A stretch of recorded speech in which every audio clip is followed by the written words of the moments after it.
Me quedo pensando en que la resistencia a hablar del abuso y la violencia sexual contra infancias y a reconocer esto como delito de lesa humanidad aparece porque los paisajes que nos quedaron programados en la cabeza cuando decimos tortura nos llevan a escenarios oscuros que nos sacan de lo cotidiano. La guerra, el centro clandestino de detención, el campo de concentración, el calabozo. Nunca pensamos en casas, escuelas, parroquias. Nos sobran años de dictadura y relatos más cercanos o más lejanos de cómo y dónde y con qué aprendimos cómo se torturaba a pito de nada, el ejecutor sin cara o con una cara que no habías visto jamás en tu vida. ¿Y cómo hacemos para cambiar esa imagen por una habitación con juguetes, por una pieza del hogar, la oficina del cura, la carpa del campamento, por espacios soleados, con buen olor? Al final, si no se ve, tampoco se dice. ¿Por qué invisibilizamos el hecho de que un abuso se puede dar dentro de una casa donde el niño está rodeado de juguetes, donde está toda la familia y aún así el niño o niña puede ser abusado? Hay hogares, residencias, instituciones que son muy bonitas, que tienen mucho apoyo, que tienen lugares maravillosos donde no pareciese haber abandono ni cosas similares a las que se muestran en las campañas comunicacionales. Y aún así se dan abusos, porque muchas veces mientras en el comedor se está desarrollando una fiesta súper alegre, en un dormitorio están abusando a alguien. Cuando hablamos de este tipo de temas, de abusos, de maltratos, de vulneraciones, hay que hablar las cosas como son y dejar de adornar la realidad, porque adornar la realidad, el eufemismo, constante ha hecho de que no seamos capaces de poder visualizar dónde está el problema y cómo tenemos que solucionarlo. La crianza tiene que dejar de hacerse en un espacio privado y tiene que ser algo mucho más público, incluso si estamos hablando de personas que están institucionalizadas, porque al final es en el secretismo donde se generan la mayor cantidad de abusos. Estadísticamente hablando, eso está comprobadísimo. Yo siempre lo pienso. ¿Cuántos niños en este momento en la institución llamada familia, el modelo de institución en estas sociedades y en cualquier otro tipo de espacios institucionales se estarán cometiendo en este rato delitos sexuales contra niñas, niñas y adolescentes? Delitos sexuales absolutamente naturalizadas por las instituciones y por la cultura existente y que se cometen a la luz del día, a la luz del día. Y tenemos muy pocas posibilidades quienes queremos parar esto. ¿Cómo paramos esto? Con un cambio sustancial en la cultura de las personas, que significa tal vez desgraciadamente siglos, porque los cambios culturales son muy difíciles. Vivimos enfrentados a sistemas de opresión que se combinan, el sistema de opresión económico, el sistema de opresión llamado patriarcado, el sistema de opresión que es el adultocentrismo, esos y muchos otros que podemos hablar, esos se combinan entre sí y pesan sobre todos y son los que mantienen esta cultura. ¿Cómo paramos esto? Con una denuncia permanente, con una concientización permanente, con una exigibilidad y vigilancia de todos los procedimientos que también con la lucha hemos conseguido para parar a estos nefastos criminales. Por eso que dice Sara, porque está pasando ahora mientras nos escuchas, porque no soy el único sobreviviente de abuso al que le resuena todo esto. Hablamos con sobrevivientes que vienen de distintos espacios, con quienes van pudiendo hablar. Eso cuando encontramos espacios seguros, o cuando hablar se vuelve algo de vida o muerte y caemos del lado de los vivos.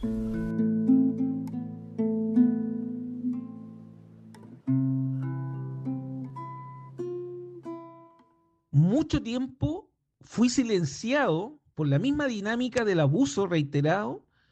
Escondí en una parte de mi mente porque como niño no fui capaz de tolerar la experiencia traumática vivida, reiterada, y entonces lo disocié.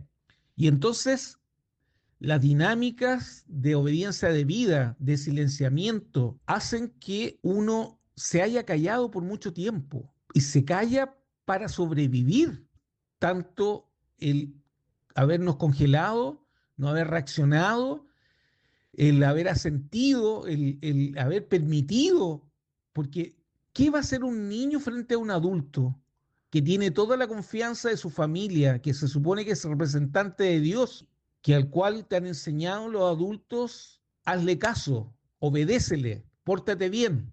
Ese adulto tiene todo el poder en esa simetría de poder y es el adulto el que ha traicionado la confianza y transgrede todos los límites de confianza, de integridad corporal y de lo que se debe hacer y lo que no se debe hacer con un niño bajo el cuidado.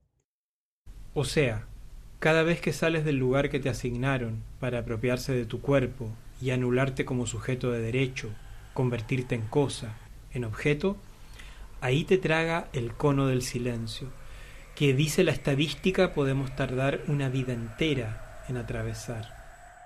Cuando pienso en el silencio siempre lo conecto con la muerte. Estar silenciado o que te silencien es como matarte, como matar tu voz. El no poder expresar la voz propia, produce un silencio de muerte. Y entonces creo que no hay que callarse, no hay que guardar secretos, hay que gritar, hay que hablar, hay que denunciar, hay que deliberar, hay que cuestionar. Y deliberar y dialogar implica también saber escuchar. No solamente querer hablar y ser escuchado, sino que también escuchar a la otra parte. Y entonces, lo que más me ha dolido también, que no fueron capaces de decir lo mínimo que uno esperaría frente a lo que hicieron. No es algo que me ocurrió, es algo que ellos me hicieron, porque ellos me escogieron a mí, y me lo hicieron a mí y a muchos más, una y otra vez. El que no sean capaces de reconocer, porque un abusador serial sexual, yo no he visto todavía ninguno que reconozca, sí, yo lo hice y me gusta hacerlo. Pido perdón a mis víctimas y a sus familiares y a la sociedad. Eso provoca un silencio de muerte que hace que las heridas vuelvan a sangrar. Y sí, donde hay tortura, hay ese silencio de muerte que viene después de un estruendo, que suena distinto para cada persona que pasa por lo mismo. Unas pocas personas, las que pueden, las que encontramos cómo, de alguna manera en algún momento hablamos, y quizá le devolvemos algo de esa tortura a los que te quieren calladito. Lo que nos enseñaron a no decir. O sea, mejor que diga la Cristi cuántos pares son tres moscas. La verdad es que pienso en que se jodieron porque a mí ya nadie me calla, ¿no? Fuera del deseo pienso en eso, o sea, hubo tanto de decirnos que nuestro sufrimiento era nuestro y no teníamos que contárselo a nadie, que hoy en día tengo como el mantra de yo tengo cara de bruja, pinta de bruja, hablo como bruja, pero yo bruja no soy, entonces necesito que tú me converses de lo que te está pasando como para poder ayudarte y eso trato de decírselo a todos los niños, niñas y adolescentes con los que me encuentro, que una de los lugares seguros para las personas que abusan es el silencio y el silenciamiento de las víctimas. Y en ese sentido, démosle a darle voz a quienes fueron víctimas, a darle voz a quienes no han sido víctimas para que tengan la capacidad de poder gritarle al mundo si en algún momento alguien quiere pasar a llevar sus derechos, su cuerpo, su espacio, su mente y lo que sea. Pienso que el silencio fue el silencio y el silenciamiento propiamente tal, y el silenciamiento, ojo, no solo en la institución, también en las familias, cuando la mamá te decía, ya, pero no andís contando eso porque podéis traernos problemas, es un tipo de silenciamiento, logró que los abusadores se sientan seguros, se sientan que pueden seguir abusando y en ese sentido hay que hacer como un tipo campaña, por decirlo de alguna manera, para que la gente hable, bueno, para que las víctimas hablen de lo que sienten, de lo que viven y toda la cuestión. No al silenciamiento, no al silencio. A consecuencia de la dinámica de abuso, de silenciamiento, de transferencia de la culpa, no tenía las palabras para hablar de lo que me habían hecho y todo aquello era innombrable para mí. Y al ser innombrable era inexistente, llamémoslo así.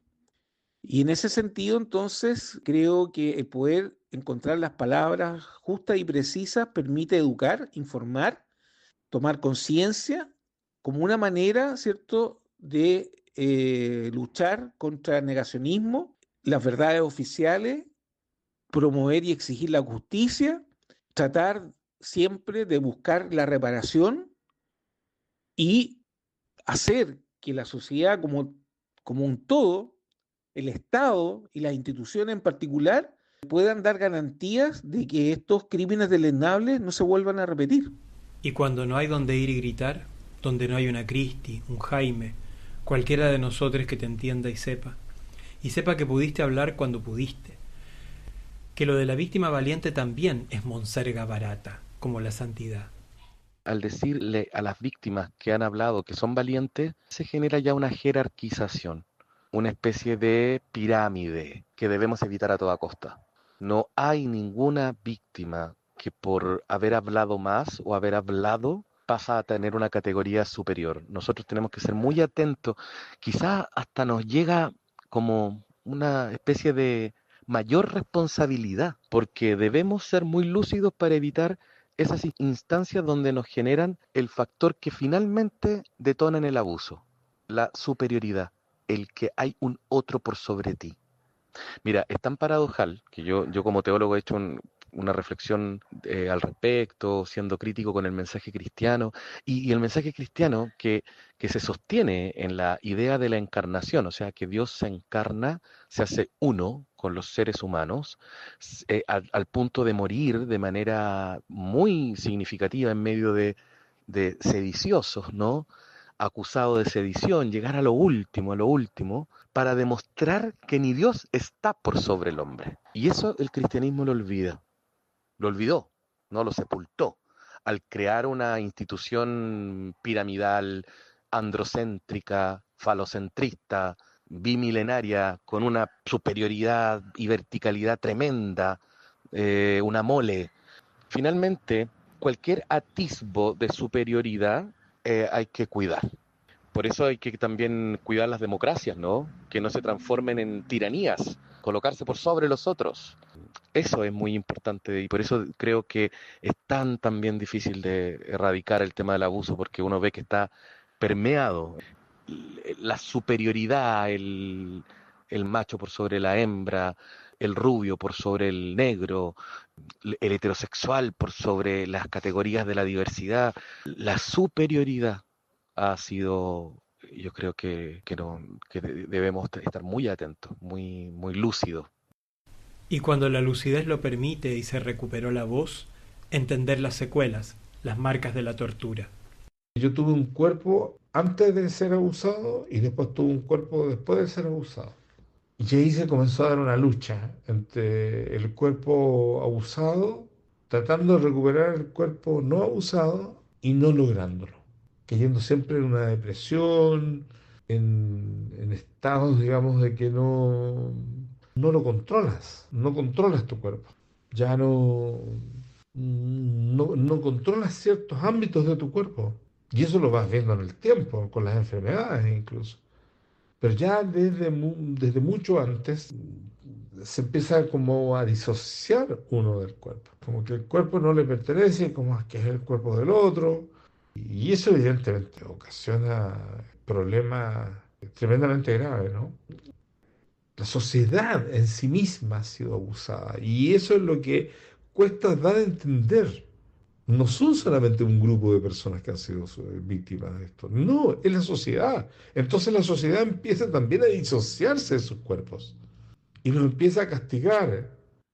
Me sentí siempre como un objeto y no como sujeto, me sentí siempre como un fetiche sexual de estos adultos. Si yo me hubieran atropellado y tuviera cicatrices, tuviera una amputación de un miembro, cualquiera que me viera en la calle diría, uy, ¿qué le pasó? Tuvo un accidente. Me reconocerían inmediatamente como víctima. Pero cuando uno ha sido víctima de trauma sexual o de vulneraciones en la infancia, esas heridas se llevan por dentro. Las llevamos corporalizadas. Uno se acostumbró a callar, a sufrir en soledad y pensar que muchas veces desde la culpa, desde el autodesprecio, desde la inseguridad y la desconfianza que generó estos abusos reiterados, estos traumas crónicos, la dificultad para poder tener esperanza, para poder planificar, para poder conectarse con otras personas, para disfrutar y para poder tener una buena vida. El uno a uno, lo íntimo del acto de tortura, es una circunstancia, ¿no es cierto? Como dice Carlos, se escapa de lo individual. No podemos, no debemos entenderlo fuera de lo jerárquico, fuera de la pirámide alimentaria donde ya sabemos quién se come a quién. El silencio es un pacto bajo amenaza que viene con el miedo y la vergüenza. Uno sabe, o cuando uno ha investigado, ha estudiado y lo puede ver objetivamente, que la violación, el abuso no solo son maneras de descargarse o de llevar al colmo, digamos, un instinto animal, con el perdón de los animales, sino que es una reafirmación de poder. Yo lo que quiero con quien quiere, porque no está el factor excitación, pueden hacerlo porque tienen el poder y lo hacen para demostrar que tienen el poder, lo que lo hace aún más cruel a esta tortura que es el abuso. Por si alguien no lo sabe, la violencia sexual y el abuso contra infancias es un delito de acción pública en casi todos los países. Eso significa que el que se entera tiene el deber de denunciarlo. No hay que esperar que la víctima denuncie. En colegios, parroquias, clubes, lo que sea, lo saben y no les importa. En los hogares lo mismo, en las familias no siempre. Con que alguien vea, sepa, debería quedar todo expuesto. No estaría pasando. Ahora, ¿por qué cuesta tanto entender, consensuar que la violencia sexual contra menores de edad es tortura? Cuesta en los mismos espacios de defensa de derechos humanos. ¿Necesitamos escalas para medir y comparar la tortura? De eso se ha estudiado, se ha comparado y equiparado las secuelas. Y no es por ahí, a pesar de que esa comparación es un fundamento. La respuesta que puedo ensayar yo como sobreviviente, que acuso el impacto de lo que yo cuento y cómo lo digo en mi vida todos los días, es que tiene que ver con algo del orden de lo concebible. Ni siquiera hablamos de naturalizar, hablamos de concebir. La violencia sexual contra infancias es concebible mientras se mantengan esos márgenes de encubrimiento, de silenciamiento. Si no funciona el silencio, el rey está desnudo, abusando en infancia. Hablar de estos temas siempre es difícil, porque es desnudarse en el sentido más profundo de la palabra. Y nos han educado, sobre todo la Iglesia, en que la desnudez es un pecado, cuando podemos decir que la desnudez es la libertad plena. Es una metáfora que me parece interesante, porque desnudarse significa mostrarse y mostrar. Entonces, cuando uno se desnuda, también puede desnudar a la institución y hacerle que se le caiga el poder, porque no puede ocultar nada de lo que es si está desnuda. Entonces, si bien para los sobrevivientes cada entrevista, cada palabra, cada cosa retrotrae a aquellos momentos de tortura, aquellos momentos espantosos, a su vez es un paso más para ir perdiendo el miedo a mostrarse, a desnudarse y a desnudar a esa institución opresora y a esa institución que utiliza el poder para torturar, y que solamente con la voz de los sobrevivientes unidos vamos a lograr algún día que dejen de usar ese poder para eso, porque vamos a destruir esas instituciones que nos siguen oprimiendo. Y tenemos que volver una y otra vez al lenguaje, a las palabras que aprendemos, en lo privado, en lo público. Acá en este formato, en la academia, en cómo pensamos, en este ratito que llevo hablando y escuchando a las compañeras y compañeros repetir tortura, repetir violencia, repetir abuso, no sé cuántas veces. Paremos un minuto a ver quién pone los sustantivos y los adjetivos, a ver quién los elige y qué los ordena. ¿A quién le corresponde decidir cómo se nombra esto y cuándo ponerle palabra a la tortura es un recurso para las víctimas o un arma de doble filo. Yo soy de las personas que ha dado muchas entrevistas en distintos medios nacionales e internacionales y me he dado cuenta que hasta el día de hoy, yo llevo desde el año 2018, hice público mi denuncia, me cuesta muchísimo verbalizar aún lo que me pasó, lo que viví. Como nos cuesta verbalizarlo, ocupamos palabras que adornan la realidad de lo que vivimos. Nosotros hablamos de abuso cuando deberíamos hablar de violación, porque abuso no tiene el mismo peso, la palabra abuso. Ciertamente las palabras se quedan cortas, sobre todo cuando uno trata de transmitir el mensaje a interlocutores que no dan crédito, que tienen, como digo ya, un prejuicio respecto al tema. La negación del acto se empieza a hacer colectivo y por lo tanto cuesta comunicarse con esa persona, entonces evidentemente me cuesta encontrar las palabras, poder transmitir tanto dolor, tanta crueldad, tanta cruz, ¿no? Porque el acto ocurre en un momento determinado, pero uno carga esa cruz toda la vida. Entonces llegan momentos en los cuales se hace realmente muy pesada, uno se cae con la cruz. Y ahí la gente dice, bueno, ¿y por qué te caíste, po? Claro, la cruz es invisible, po, ¿no?